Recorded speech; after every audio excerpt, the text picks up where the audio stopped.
Hey everyone, welcome back to the stream, part 7. How many minutes has it been since I started recording? It's been a minute 44, just like last time. 2 concurrent viewers.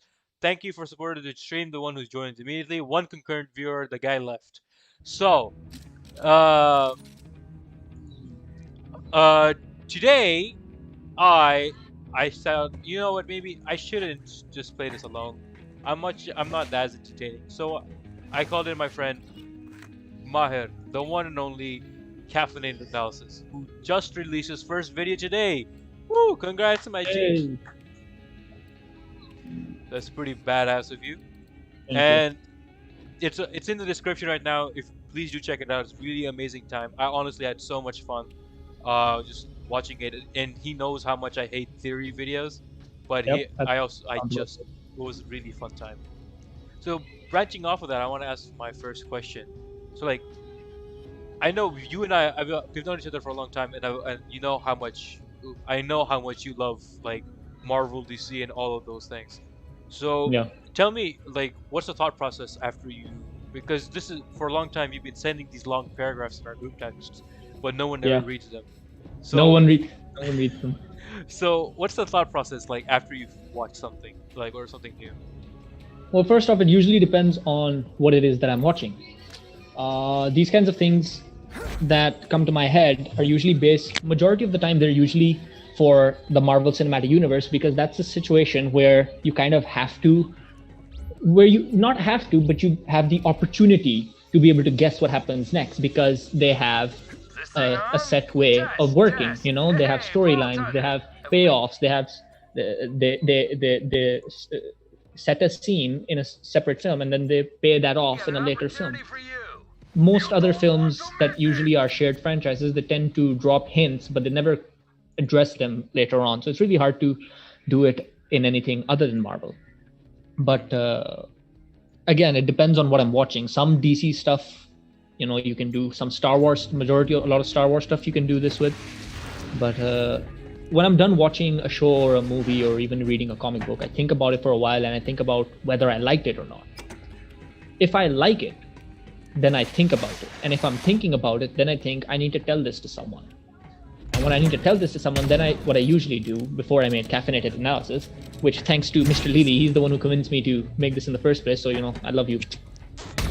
Before I made that, I used to just type down these long paragraphs and you should send them in groups, different groups, and you should send them to different people. And there used to be always this. There was always this situation where I would be talking to like 5 people at the same time, and I would be explaining the exact same thing at the same time, right? Like repeating the things over and over. Like they would ask the same questions naturally, because those questions would be the ones that would come up immediately. And I would have to answer them over and over to each individual person. So I thought about it and I was like, you know, that was me in high school and middle school. I used to be really into it and I used to be really dedicated to telling each and every person. But when I entered university, I sort of lost touch with it and I was like, who cares, man? Nobody actually cares about what I have to say. Nobody actually listening. They're just being polite and shit like that. You know, that was going through my mind at the time, and I just stopped talking about them. And I remember in Knights of the Triangular Carpet, you and Raheen messaged, okay, when the new trailers dropped out, I sent the trailer links. I didn't talk about them. I just sent the trailer links. Oh, by the way, new trailer. And Raheen messaged me, okay, so explain this to me. And I was like, what are you talking about? So I was like, you know, do your thing. I was like, I don't do my thing anymore because Yeah, nobody actually cares. And he goes like, no, I actually want to hear. And I was like, no, you don't, Raheen. You're going to forget about it. And then you message me saying, listen, I hate theories, but I want to hear what you think. And I was like, damn, if this guy is saying it, then I got to talk, man. Then I got to really talk. my favorite part about that is I never actually read any of those texts. I really knew he wanted to get those emotions out. And he was, you know what, maybe let him have this one. So I just like, and then I just sent some generic ass replies after that. I was like, oh wow, that's so cool.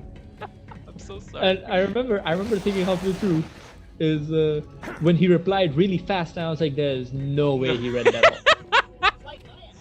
Oh my god. Oh my god, that was rough. Those are some times, man. And yeah, and then I thought, And after Mr. Levy gave me the push to start talking about it again, I sort of got reinvigorated. And then now Marvel has entered its phase 4, and they've got so much more material to work with. And now, for me at least, it started to get a little more interesting, especially after their acquisition of 20th Century Fox, which meant, hey, we get in the mutants, we get in the X-Men, we get in the Fantastic Four, woo! So that sort of rejuvenated my love for comic books again.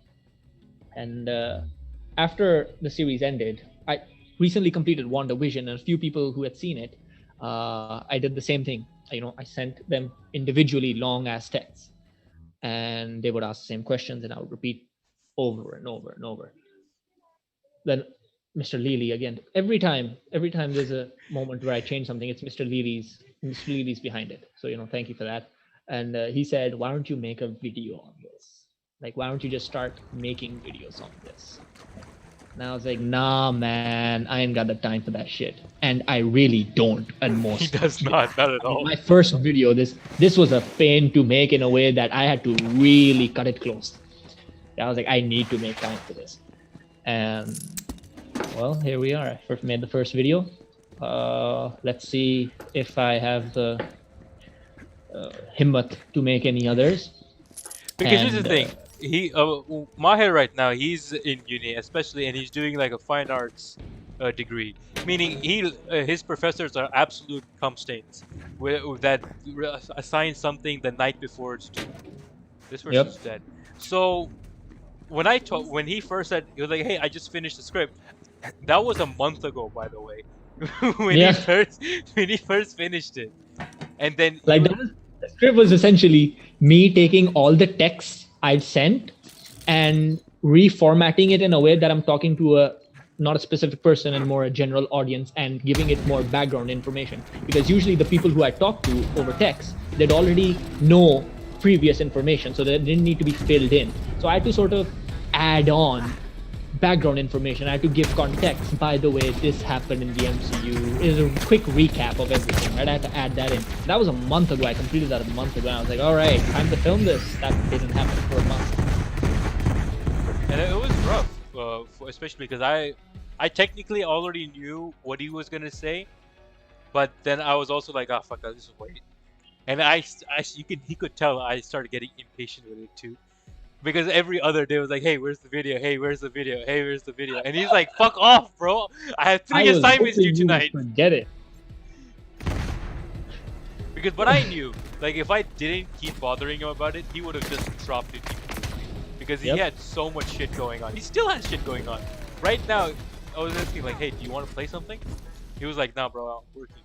He is working right now. He's just like, "I'm just watching Spotify and just like working on some shit." So now I thought, "Hey, I'll just make a podcast." Boring ass crap now. But yeah. Okay, so second question.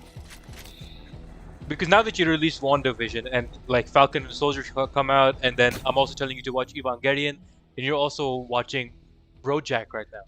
Or is it BoJack? Sorry, it's BoJack. BoJack Horseman, yeah. So, do you think you could do anything with in accordance to BoJack Horseman? Like, if anything, like under something with the underlying themes that it talks about? BoJack is personally for me a show that is very close to my heart, as it completely changed my outlook on life. And I was in a very dark place when I saw it the first time. It took me to an even darker place, but then it lifted me up at the same time. And that's why it's a show that is very close to my heart, and I'm rewatching it after a long time. Well, not actually after a long time, after it's been almost a year, and I'm rewatching it, and it's never as easy to watch. It doesn't get easier. It's a hard-hitting show. In terms of analyzing it and dissecting it and discussing its themes, which, by the way, this is a very layered and complex show. The writing in this is chef's kiss. I mean, the best writing I've seen in a long time in anything. I think this is the writing level, and the level of dedication that goes into the production for this is the same as Breaking Bad. Oh, wow. Like, that's how good it is. Breaking Bad has amazing writing skills and amazing cinematography, right? Yeah. But Breaking Bad has that kind of situation where something in season 1 that seems so minute Trivial. could have a drastic effect Yeah. on the final scene, you know? It's very similar to that in terms of writing, in that it's planned from the very beginning. It's handled with so much care. It's not a Hollywood product. It's not a cash grab. It's not a trendy show. It's not a fan thing. It's an idea. It is something personal. It is made by a man who has a message, and the way he delivers this message is amazing. In terms of dissecting it, BoJack, each episode would need a separate video. Oh wow. That really long, each episode. Like, and especially if we go, and then each episode would also, after each episode, then I'd have one video that is just a roundup of the entire season and what all the episodes mean. So I'm not sure if I can handle BoJack that way. Okay. I Yeah, do because enjoy talking about it to people. Uh-huh. Like I tell them, "Oh, you guys gotta watch this. It's amazing." But I think dissecting it and talking about it and explaining it takes away the charm of actually experiencing it. Okay. Because So yeah, that makes sense. That makes sense. yeah, so especially when I recommend it to people, they ask me, "Yaar, what is it about?" People usually have this misconception that BoJack is kind of like Family Guy or Simpsons. It's this edgy adult cartoon. No, dude. No, it is like one of my favorite. One thing I'd like to say to people is that a Hollywood star who is an anthropomorphic horse is the most relatable and most human character I have seen in all of media, and that is not an exaggeration. Damn. So oh wow. So So I it don't. is really heavy hitting then, and then it It really. is a heavy hitter. So Like like, does if it you touch on topics of like depression and mental health and stuff like that? it goes with depression, it goes with abuse, it goes Oh. with anxiety, it talks suicide, it talks life, death, it talks love, it talks everything. And it talks consequences.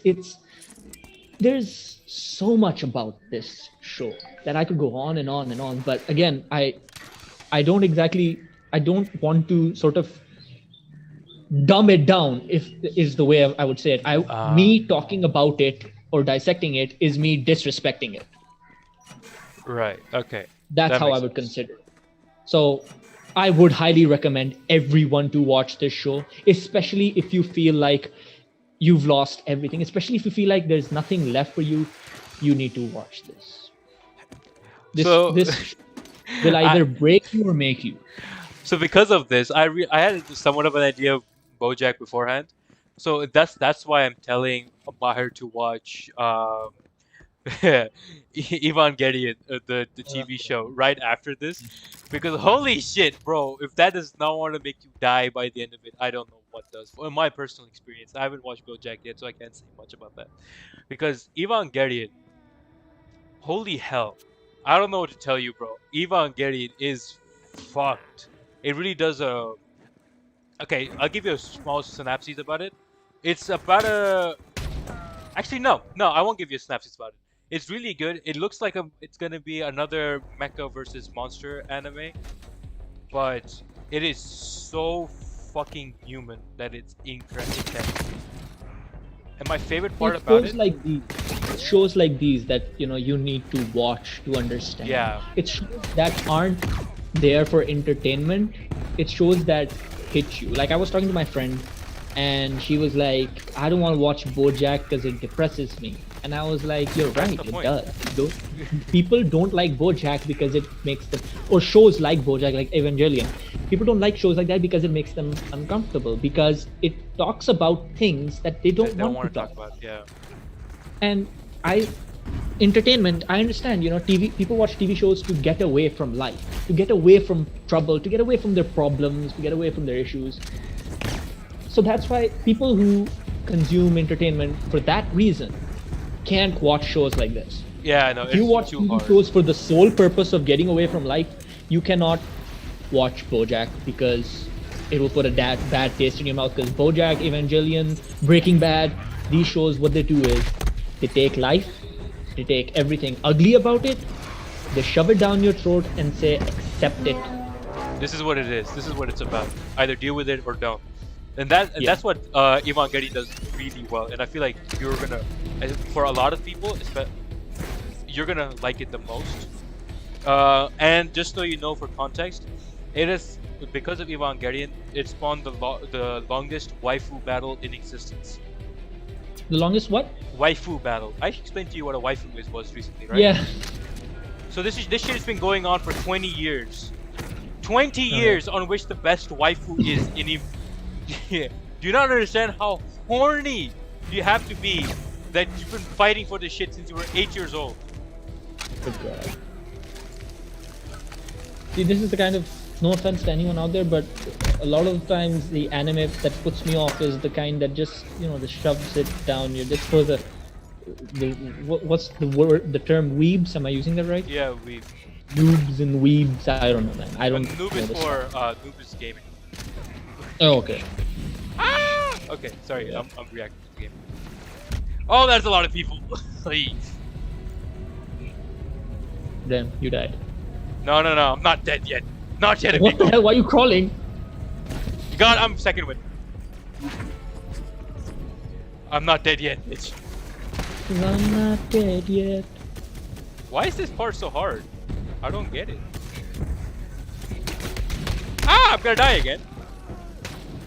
Okay, he's dead. Did you drop him? Sorry. What was I talking about? I forgot again. Even I forgot. We were talking about the waifu battle. Yeah, so it's been between Asuka and Ayanami that it's been going on, and then recently because there's been a lot more people that have been open about their sexuality on the internet. It's about Kaworu and all the other male characters as well for their husbando reasons. So yeah, it's been a really. Here's the thing about Evangelion though. Even the people who are dedicated to it and or watch like frame by frame every single part of it don't understand what the fuck is going on. And not to turn you off from it, but like it's just a really good piece of history that I feel like everyone needs to experience. That's how it should be, man. That's how it should be. Because if you can, yeah. I feel like if you can explain it all and dissect it to its complete bare minimum, then it hasn't done its job of being for everyone. If one person can interpret it in one definitive way, then it's not subjective, then it doesn't feel personal to everyone. Like in Breaking Bad, you would think that the show is just about Walter White, but no, you get to experience the point of view of every other character, and you can identify with everyone. Yeah. Either individually or as collectively. Like you can identify with Skylar, you can identify with Jesse, man. You can identify with everyone. They all play a part. It's like each of these people in your life, they exist. These are real people. The same goes for BoJack. Like BoJack Horseman, he's this narcissistic, selfish, self-destructive asshole, right? Yeah. Then there's Princess Carolyn, who's this middle-aged, unmarried workaholic. When she wants to run away from her problems, she works. And when she wants to run away from her problems, she helps other people. Right. We know people like that. People like that exist. We're both like that, Maher. Don't shut the fuck up. We're both like that. And then there's people like Diane, who are these come from abusive homes. They're out to set a difference in the world. They're out to put a difference in the world, but they can't do that. And they're cynical and they're skeptical. And each of these characters, even though the first few episodes you might think like, okay, these are side characters and BoJack's the main guy. No, these are all the main guys. It's all of them at the same time. At the same time, it's amazing. One thing I want to say about BoJack, this is a bit of a spoiler, so if you don't want to hear this, skip ahead. I'll just mute my. I just muted my headphones. You can talk about it if you want. BoJack Horseman, would you believe it, is the only show that has an openly asexual character in all of media. all of media history, there's never been an openly asexual character. There have been implications, and fans have said maybe this character is asexual. But to openly say in the show, I am asexual, that's never happened. BoJack Horseman is the only show that has ever done that. And there's only one character in all of media history who is openly asexual, and that's in this show. And that should tell you that this show is not afraid to hide from things that are controversial, from things that Hollywood says, no, be subtle about it. They're not subtle about it. They're not subtle about anything, right? They will throat punch you without subtleness, right? Okay, you done? Did you finish? Yeah. Okay, perfect. Okay, good. So, okay. Now my next question is, I just finished watching Wonder Woman 84, right? Right. So my next question is it okay if I talk shit about that fucking film? Because oh my god, is it awful? No wonder it has 4. Why do you think I haven't seen it yet, man? It is so bad. Pedro Pascal is the only good part of it. That's the only reason I'm going to watch it. Maxwell Lord is a fascinating character in the comics, so I was very interested to see how Pedro handles that character. And he's so human. And like, if you were in his position, you know you would do the exact same thing, and so well done. But really, that's because he's a real asshole in the comics. I mean, because okay, is it okay if I like talk to you about it like a bit? Go ahead, yeah, of course. So Pedro Pascal is part of Black Gold Company, right? And his company's failing. Yeah. And he's just trying to find all he's trying to do. He's trying to find a way to, I mean, even though he did a pyramid scheme or whatever, bro. He's still a good guy. All he's trying to do is trying to get a better life for his kid, and trying to make back on people that invested in him because his company's failing. So what the premise of the film is that they're trying to they find this wish stone, right? Right. And then that the initial 75% when I texted you about it, where there was no stakes at all, that was it. It was them then trying to find the wish stone, and then Max, like halfway through the film, whatever. I won't say anything about that. Cold War aspect of it, because even though it's set in 1984, right? You expect, oh shit, it's gonna be a lot more Cold War based stuff. It's literally only at the 75% mark where there's a threat of nuclear war. And I feel like that gets downplayed too by the rest of the shenanigans that Maxwell Lord does. Okay. So like they can't even set their own stakes up high enough, even though they showed like. Did Maxwell? I know Brother Eye is in this, and Brother Eye is a very popular invention of Maxwell Lord.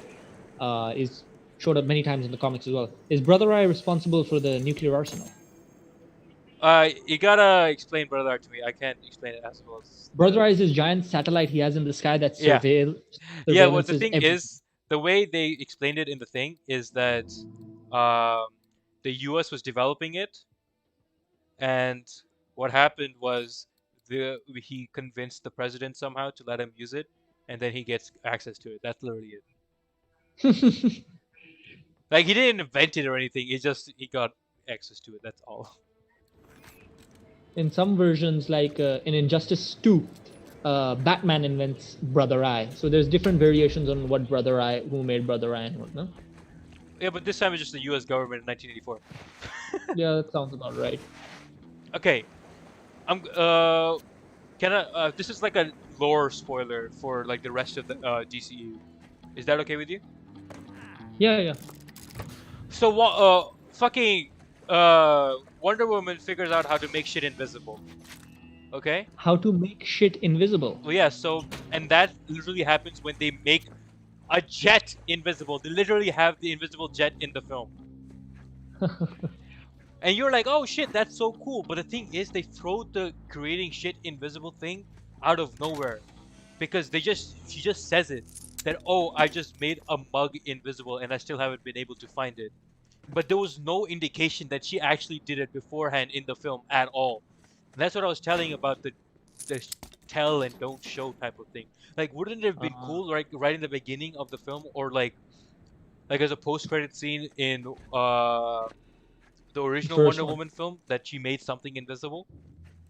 Yeah. So that's not even it. I'm still mad about it. They make the invisible jet because canonically this Wonder Woman cannot fly. Right? No, She cannot fly. he can. But yeah, she can. But like, yeah, she actually can. Fuck. So then, but the thing is, Wonder Woman's only had the jet in the comics where she couldn't fly. That was the whole haha funny about it. Yeah. But this, she makes the invisible jet. I shit you not. 10 minutes later, she learns how to fly. Oh, you gotta be shit. And you were like, come Doesn't on, bro. At least use the fucking jet for a bit.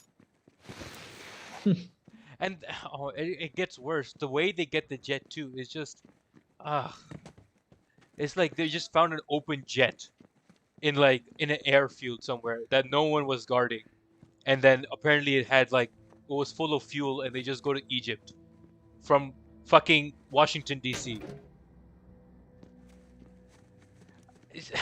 I'm so mad. I'm at a loss for words. Uh, And they somehow, I don't know how, you know how the Amazons are just all these badass ladies because they aren't defined by men, right? That's like their uniqueness. Yeah. Fucking Chris Pine. I don't even remember what his character's name is. Steve Trevor. Steve Trevor. She's just defined by Steve Trevor and like her loss, her grief of him. And then the moment he comes back in the film, she's like head over heels for him and starts making reckless shit. And then that's like complete opposite of what any Amazon should do. Like I understand love interests, but that's beneath what she should be doing. I don't know, man. It like goes against everything that Wonder Woman should be. No doubt. So yeah, when it says 4.6 on the thing, I do 100% agree with it because it does nothing to work on the fact that it's in 1984. Like it could have been set in like 2018 or some shit, and it would not make a fucking difference. Like you have an amazing time period where it's Cold War and everything. You could have done a great, because I honestly thought Maxwell Lord is this kind of piece of shit who would definitely use. I thought he is a perfect person to be set in the Cold War because he's all about capitalism. You know, but this is not much about capitalism. It's much about making himself. Yeah, that's what capitalism is, like making yourself the big guy. But the problem is the trailer also implied that this is a more extreme and twisted version of capitalism, where he was like, you know, that life can be good, like life is good, but it can be better. That's and the trailer showed that mall scene where all the cameras and the TV screens have him talking and advertising and all that. I mean, when you watch it in a trailer, I was watching that in the trailer, I was thinking, okay, Maxwell Lord is gonna be really good in this. He has an opportunity he's in a perfect setting where he can really we can really flesh out his character as being this greedy businessman tycoon. Yeah. But they've made him sympathetic, and I mean, I don't have anything against sympathetic villains, but Maxwell Lord is not a sympathetic villain. No, he's not meant to be, right? He's never meant to be. Exactly. He's not meant to be a sympathetic villain. So the thing is, villains are. Some villains aren't. Yeah. Maxwell Lord is not meant to be a sympathetic Not villain. everyone can be Thanos. That's the thing. Not everyone can be Thanos. Exactly. It's not possible. He's supposed to be what is everything wrong. He is the embodiment of everything wrong with capitalism. That was his idea and his inception, right? When you have made him sympathetic, you have essentially said, oh, you know, capitalism, it's not that bad. Come on, guys. Because the only thing he's doing it for is I'm for his getting kid. really, That's literally it. I'm getting really political here. I'm sorry about that, but okay, let's go back to Maxwell Lord before we get into some trouble or politics. But, yeah, Maxwell Lord is not meant to be sympathetic. He is supposed to be, and I thought the Cold War would be a perfect time for him to be, you know. And I saw Brother Eye, and I was like, oh my God, that's such a Cold War thing, because, you know, it's the weapons race. It's like everyone, the spies, and it's espionage, and America's trying to look at Russia, and Russia's trying to. And I thought Brother Eye is perfect for that, because that's the ultimate surveillance system. And the fact that Maxwell Lord, like तुम कह रहे हो कि he doesn't make it, but in the comics, in most versions he does, and he's in charge of it.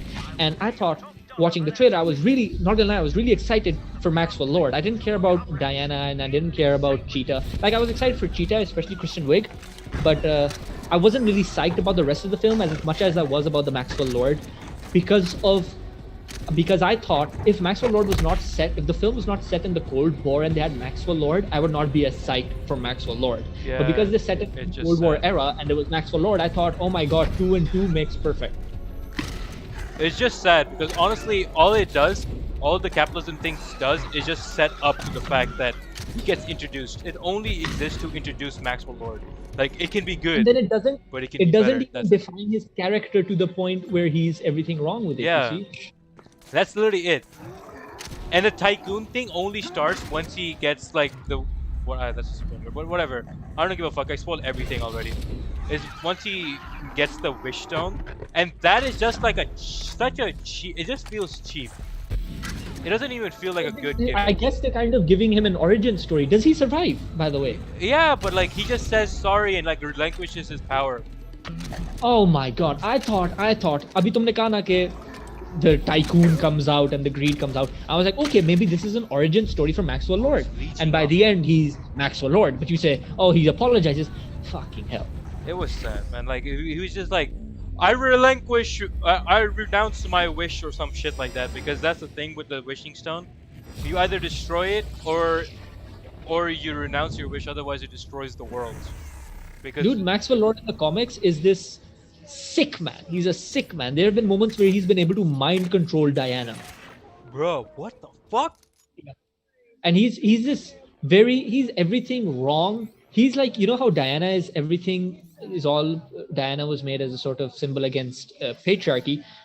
Maxwell Lord, other than being the epitome of everything wrong with capitalism, is also in the comic books the everything wrong with the male gender. Yes, toxic masculinity. That's So very good. I want you to imagine that. Now you've seen the film. For a comic movie, for a comic book guy, I was going into this thinking Maxwell Lord is everything wrong with capitalism and everything wrong with male gender. He's going to be the worst of the worst. And you're telling me he's like this. Yeah, That is disappointing. it's very. They have It's wasted a fucking character. such a fucking good character. Like this the like so Maxwell Lord. I don't read much of the comics. I've only read the Injustice comics because I wanted to get in touch with the game. Hmm. But now that you've now I really want to read the comics because of how awful the film did for the character. Who actually drives up comic book sales? Who would have thought? Like he's the kind of he's not the villain people like. He's not the villain people sympathize with. He's the despicable villain. He's pure. He's like Palpatine. You know, nobody likes Palpatine. But everyone loves Palpatine. You know what No, I mean? everybody. No. Everybody doesn't love Palpatine. Like Palpatine is one of the most in my like fact. ये बता रहा हूँ तुम तो memes की तरफ से Oh yeah, people that's a furious good point. about. It, That's a good point. but I mean, like, fact is, Palpatine he's is a one of sick the bastard. he is nobody like every time me and Nasser we see Palpatine, especially during the Clone Wars series, we know he's behind everything.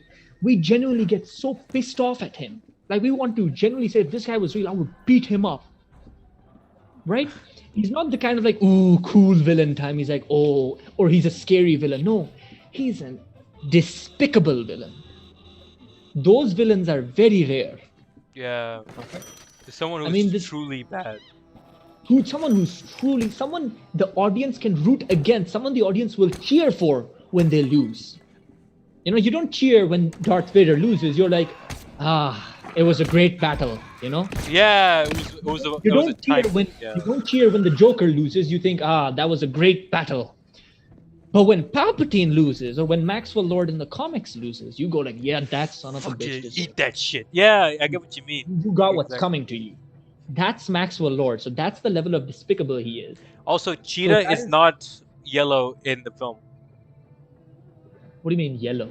You know, Cheetah has their iconic yellow color, right? Like I guess like a cheetah. Looks like a cheetah. What is she? She's How do gray. She's fucking gray. Are you kidding me right now? Let me look this up. They oversaturated everything, and this cheetah is gray. She's fucking gray. Okay, because okay, I think it's just the gray is maybe just that the coloring in the film because No, the Brooklyn, because she literally fights against Wonder Woman in her golden golden eagle armor. Yeah, but the thing is, that is the same type of shade, and you can always tell when Cheetah shows up because of her iconic yellow. You know, I was confused as to who the fuck this was for a long time. Okay, here, let me send you a picture of a bust figure Are of you the sending two on WhatsApp? characters. Yeah, yeah. And so she is really, and I'm looking at the scene as well, like the clips, and they're in a very dark situation. They're fighting on a mountain. This is right outside Brother Eye.